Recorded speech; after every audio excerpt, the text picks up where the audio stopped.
নিজের ব্যর্থতার কারণ হিসেবে অন্যের উপর দোষারোপ করা বন্ধ কর। ও আমায় ছেড়ে চলে গেছে, তাই এক্সামের রেজাল্ট খারাপ হয়েছে। ও আমায় মোটা বলেছে, তাই আমি কষ্ট পাচ্ছি। ও আমায় কালো বলেছে, তাই আমি বেরোতে পারছি না।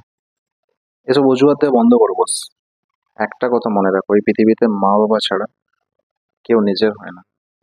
তাই কারো জন্য কষ্ট পেয়ে বা সাময়িকভাবে নিজেকে মানসিক শান্তি দেওয়া যে ওর জন্য এই ব্যর্থতাটা হয়েছে আমার জীবনে, ওর জন্য আমি এই পরীক্ষায় ভালো রেজাল্ট করতে পারিনি, এই অজুহাত দিয়ে তুমি সাময়িক শান্তি পেতে পারো, কিন্তু পার্মানেন্ট না। কারণ জীবন থেমে নেই, জীবন থেমেও থাকবে না।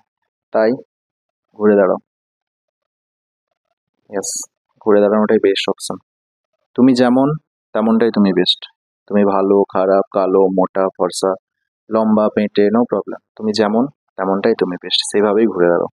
তুমি পারবে, ঠিক পারবে।